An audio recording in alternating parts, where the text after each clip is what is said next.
গুম করছে, আমার অপরাধ পুরা গুম করছে আমার অধিকারের কথা বলেছিস। আর মৃত্যু এইভাবে চাই না, নৃশংসভাবে অপরাধ হয়ে গেছে। এটা কোথায় আছে, কি আছে, কারা তালা মারলো আমি এটাও জানি না। কি রে ভাই, পুলিশের চাকরি করে তুই পুলিশটাই গুম করে দিচ্ছিস? আমরা নিজেরাই কথা বলছি, পুলিশের এত রক্ত রাস্তায় দিল নৃশংসভাবে, নিরপরাধ পুলিশ। আসসালামু আলাইকুম রহমতুল্লাহ। অপরাধ করেও অনেকেই অপরাধী নয়, আবার অনেকেই অপরাধ না করেও সে অপরাধী।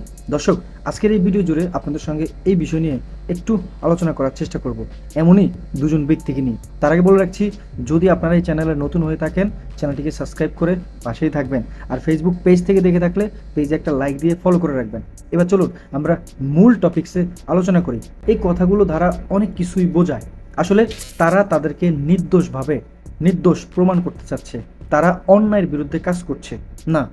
এদেরকেই স্যালুট দেওয়া প্রয়োজন, কেননা তারা যখন অন্যায়ের বিরুদ্ধে কথা বলবে, এমনই কিছু অসাধু চক্র রয়েছে তাদের বিপক্ষে কথা বলবে, তাদেরকে নিয়ে চলে যাবে উধাও হয়ে। কোথায় চলে যাবে তারা নিজেরাও জানে না। দেখুন, এই যে ভাইটি, তারা দুজন ভাইকে এই যে এইভাবে তাদেরকে যে গ্রেফতার করা হয়েছে, তারা কিন্তু সেই ডিপার্টমেন্টেরই লোক যাদেরকে গ্রেফতার করা হয়েছে। কিন্তু তাদের কথা হচ্ছে যে তারা অন্যায়ের বিরুদ্ধে প্রতিবাদ করেছে, অন্যায়ের পক্ষে তারা কথা বলেছে।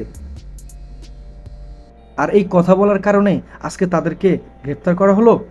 এইভাবে তারা তাদের মতো করে বক্তৃতা দিচ্ছে, তবে এতটুক সাহসিকতার পরিচয় দিচ্ছে। তারা যেভাবে জোর গলায় কথা বলতেছে, এতে করে কিছুটা হলো স্পষ্ট বোঝা যাচ্ছে যে আসলে তারা নির্দোষ। কিন্তু কিছু উপরের মহলের লোকের জন্য হয়তো তাদের আজকে বদনাম, উপরের মহলের নির্দেশের জন্য হয়তো তারা তাদের চাকরি বাঁচানোর ক্ষেত্রে তারা হয়তো বিভিন্ন কার্যকলাপে তারা হয়তো অ্যাক্টিভ ছিলেন, কিংবা তাদের আপনার কথা শুনতে হতো। কেননা আপনি যখন একটা অফিসে চাকরি করবেন, তখন ওই বসের কথাই তো আপনার শুনতে হবে, না আপনার কথা বস শুনবে?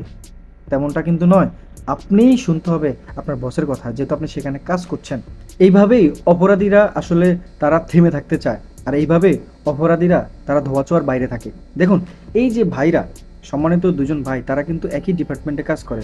তারাই নিজের মুখে বলতেছে যে তারা গুমের বিরুদ্ধে তারা কাজ করছে, অন্যায়ের বিরুদ্ধে কাজ করছে, কিন্তু আজকে তারাই নাকি গুমের শিকার হচ্ছে। তারা নিজেরাই জানে না কারা তাদেরকে গ্রেফতার করেছে, তারা নিজেরাই জানে না যে তাদেরকে কোথায় রাখা হয়েছে।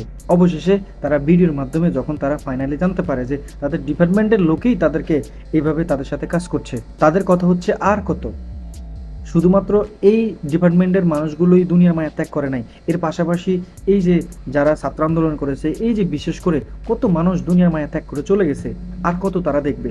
তারা এটা সংস্কার চায়, তারা এটার একটা সমাধান চায়, তারা সংস্কার চায়, যেন এটার মধ্যেও যেন আপনার অপরাধ যে করবে তাকে যেন শাস্তি দেওয়া হয়। এটার মধ্যে যেন অপরাধী কখনো উপরের মহলের কথা বলে সে যেন বেঁচে থাকতে না পারে।